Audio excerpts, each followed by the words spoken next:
What if I told you luxury brands don't sell products?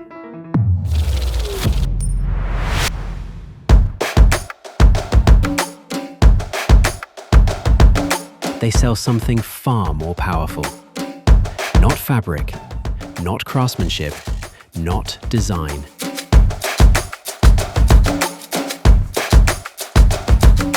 They sell desire. And once you understand how that desire is built, you will never look at luxury the same way again.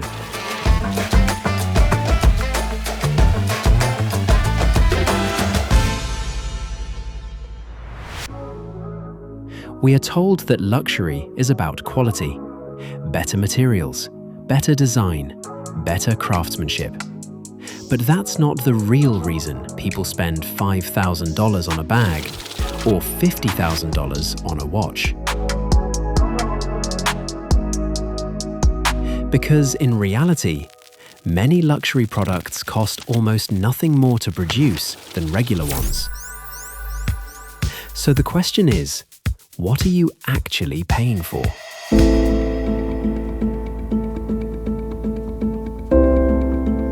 Luxury is not a product.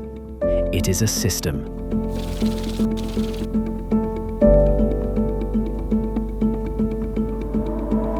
A carefully engineered illusion built on 3 pillars: scarcity, identity, emotional status.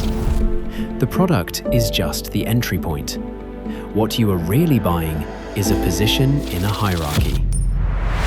What we're doing is we're capturing the imagination of the viewer, right?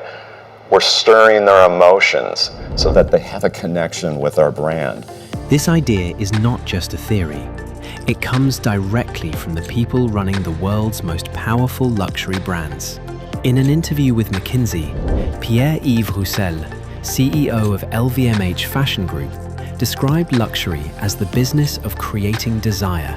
That statement is particularly revealing when you consider that LVMH owns brands such as Louis Vuitton, Dior, Fendi, Givenchy, and Loewe. The leader of the world's largest luxury conglomerate did not define the industry by craftsmanship, quality, or products. He defined it by desire. And LVMH is not alone. Speaking about luxury marketing, Porsche executive Bernhard Meyer famously stated that there's simply no app for emotions.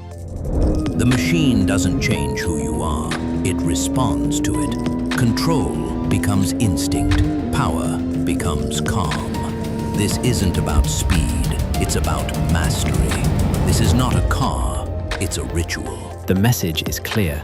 Luxury brands compete not only through engineering or performance, but through the emotions they create. Mercedes-Benz expresses the same philosophy even more directly. Economic psychologist Carmen Grebmer summarized consumer behavior in a single sentence: the emotion decides, reason justifies. In other words, people rarely buy luxury products because of pure logic. The emotional decision comes first. Rational explanations come later. The company's own marketing reflects this understanding. In a recent campaign, Mercedes-Benz shifted the focus away from technical specifications and toward the emotional experience of ownership. Not what the car does, but how it makes people feel.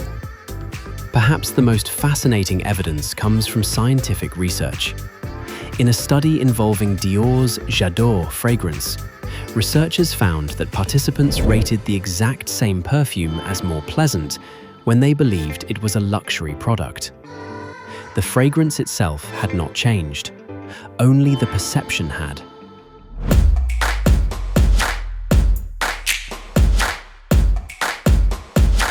The implication is profound. Luxury is not merely about the object being sold. It is about the meaning attached to it.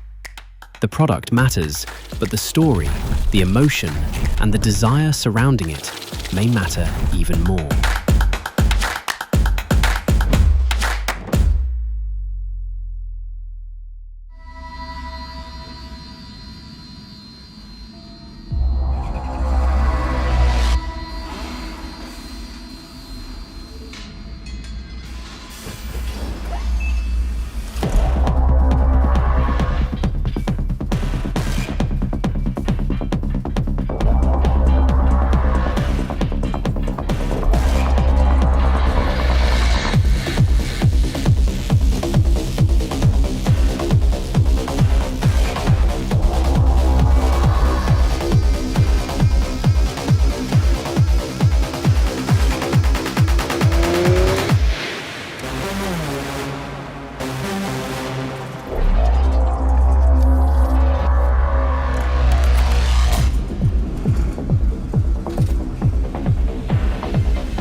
Human beings don't want things.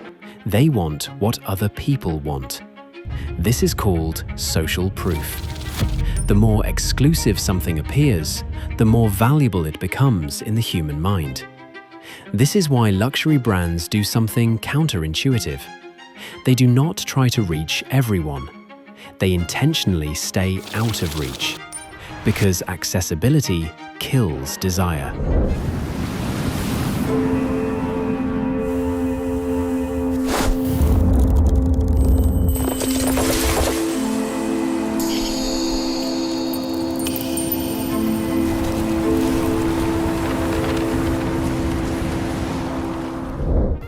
Hermès does not scale like a normal company.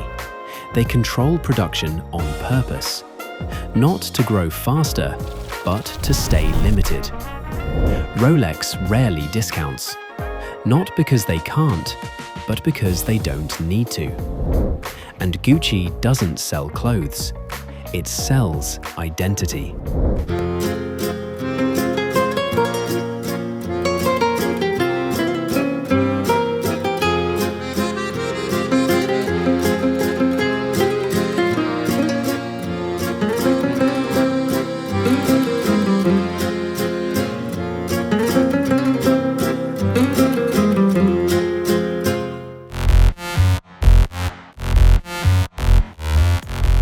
Luxury is not about what you wear. It is about what others believe about you. And the most powerful thing in this entire system is that it only works if you believe it. Because the moment you understand the mechanism, the illusion starts to break. And that is the hidden empire of luxury.